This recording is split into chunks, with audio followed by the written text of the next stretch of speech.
I'd like to start this video with a short introduction because briefly I'm going to reveal how I learned English during COVID by myself. I'm going to share some strategies and methods, and shortly it's about that journey, the journey as a result of which I became fluent in English. By the way, I'm David. I'm a professional ESL instructor and welcome to my channel. Welcome to David the Teacher. I'd like to start from the very beginning, and of course I should give you some information about my English background. As you understand, I'm not a native speaker and English is not my mother tongue. But everything starts from my mother. She's a teacher and she's a teacher of two languages. These are French and English. She's a big inspirational figure to me because despite all those stereotypes of women in my country, she did a great job. Anyways, I still remember sitting in front of her and repeating after her words like wolf, lion and the sky is blue, etc, etc. So then she helped me with English grammar to pass some exam and enter the university. But I loved English at university though because it helped me to make new friends and meet new people. Although I had some unpleasant relationships with so-called cool or bully guys, and that was actually due to my rebellious nature, I still have fond memories of that period of my life. Unfortunately, I didn't reach proficient level at university and my English was something like intermediate when I graduated. And after graduation, I actually stopped practicing English for approximately 5 years. In 2020, I planned to take an IELTS exam. But after some practice tests, it turned out that my English level wasn't something to be relied on. Briefly, I failed those tests. So I decided to take English courses, but that ended in failure. As a result, I reached the moment when I decided to learn the language by myself. And I had an only goal, and my goal was to pass the IELTS exam. And now I'm going to start sharing those techniques and I'll give you some advices as a result of which you will enhance your English skills by yourself. At that moment, I didn't know what I was going to do, so I decided to mind map. I created a central idea and my idea was learning English, and then I added several branches to it. These were branches with keywords like writing, reading, speaking, listening, grammar, pronunciation and vocabulary. After analyzing the mind map I made, I understood the flaws in my English. I had horrible vocabulary and I realized it after looking up the word mind map on the internet for almost 20 minutes. So it was obvious that I should work on my vocabulary, I should improve it. And the first thing that came to my mind was I should read something, because by reading some articles, I don't know, text, etc, etc, I can get some new vocabulary for myself. But I wasn't a big fan of reading articles and news. I was interested in politics, philosophy, psychology and so on. But at that moment, I didn't have enough vocabulary to understand politics, psychology and philosophy, unfortunately. And I would like to add that when you read to get some new vocabulary from the article, you don't just read. You read, you stop, you write down new words, look up their definitions, look up their pronunciation, then reread the whole article again to understand the meaning of it. I mean, to understand the main idea. All I want to say is that it was a very long process and I could have been bored. But in order to keep it interesting, I should try to find something that would hold my attention while I would be reading. So I decided to try to find something that could be interesting to me. And if I'd chosen boring materials to read, I think I would have given up. Eventually, I made a list of topics that I was interested in. Then I googled and tried to find short articles because I preferred short articles to long stories. And the reason I preferred short articles to long stories is the author. And authors usually use the same structure and vocabulary in their stories, and as a result of that, after reading something like 25-30 pages, you are getting accustomed to it. But I wanted to become familiar with different structures, different vocabularies that were used by different authors. So I liked short articles. Believe me or not, but I mainly used BBC as a source. Also, I read short stories of O. Henry, Ernest Hemingway, Stephen King, and so on. I also read random articles about various topics that interested me at that moment. For example, I remember how I was reading articles about black holes or traditional holidays in different countries.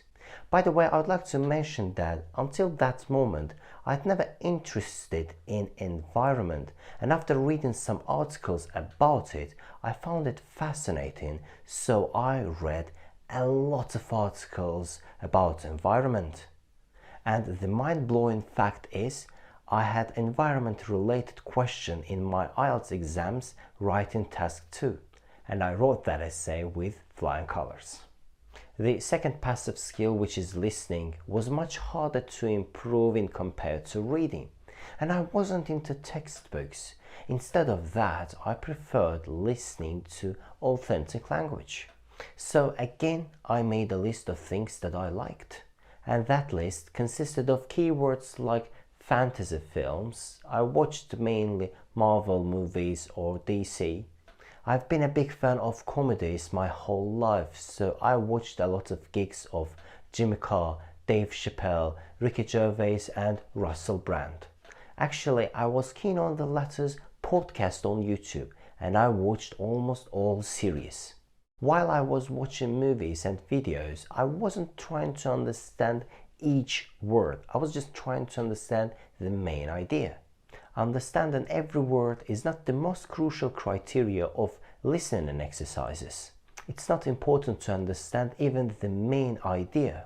It was just my thing because I was fiercely interested in everything I watched and read. So usually I would look up the definition of new words and write them down. And after that, I used to reread and rewatch the material to understand the main idea of it.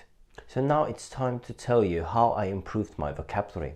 So as you understand, after watching every video, listening to every audio and reading every text, I was adding new words to my vocabulary.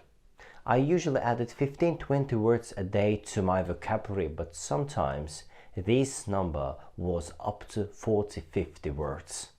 I never learned translation of words because I wanted to start thinking in English. So I was learning definitions instead. I also used to learn synonyms of words and their different meanings. For example, there are some English words that have several meanings, and yes, it would be better if you learn them as well. Because next time when you see the word in a different context, you might be confused or you may get the meaning wrongly. I also used to repeat in the evening the new vocabulary I learned that day, and I used to start the next day by repeating them again. In my humble opinion, the foremost strategy that helped me to learn the new vocabulary and use them properly was using these words in my writing and in my speech. In order to use those new words in my speech, I was making up some new situations. For example, giving directions. I was trying to give directions to an imaginary person by using new vocabulary. That's it. Or ordering some food in a restaurant, booking a room in a hotel, and so on.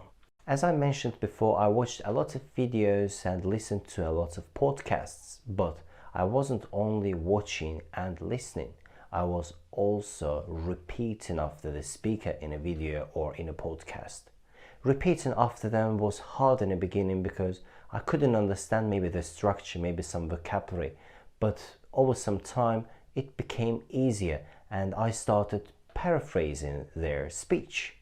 And for paraphrasing, I usually used reported speech or synonyms. I actually took a lot of grammar structures from videos I watched and podcasts I listened to. I actually never been a big grammar fan, and because of that I memorized all grammar that I needed on that level. I memorized articles, verb tenses, passive voice, reported speech, direct speech, indirect questions, direct questions, and so on. After learning all of those rules, unfortunately I wasn't able to understand the connection between the grammar and the real speech. And when I say real speech, I mean everyday English. So, in order to comprehend this connection, I actually avoid all of those exercises like fill in the gaps or true, false, and so on. Instead of those exercises, I preferred producing the language by using those structures. I mean grammar structures. So there is actually a big difference between practicing and producing. Practice, it's when you're doing some exercises, and the production stage is actually the best and most effective to learn the language. Now I think that I can talk a little bit about writing, which was the easiest part, and I actually did only one thing. At the end of every day I was writing something like 1 or 2 essays. That's it. And I was writing them according to essay structures. I was practicing various writing structures, for example CV, cover letter, emails, formal, informal, semi-formal, and so on. And at the end, I considerably improved my writing skills. So you may ask, but David, can you please tell me where I can find those structures? It's actually easy. You should just Google them. Just go and Google something like semi-formal letter structure or cover letter structure or IELTS exam writing task 1 structure. That's it. Overall, that process took me 6 months to reach the advanced level. So this is the end, and in this video I described how I became fluent in English. I gave you some strategies and advices, and I hope that they were helpful. If so, please subscribe to my channel, leave your comments below, and don't forget to click the bell button. And of course, I'm going to see you in the next one. Have a nice day. Bye bye.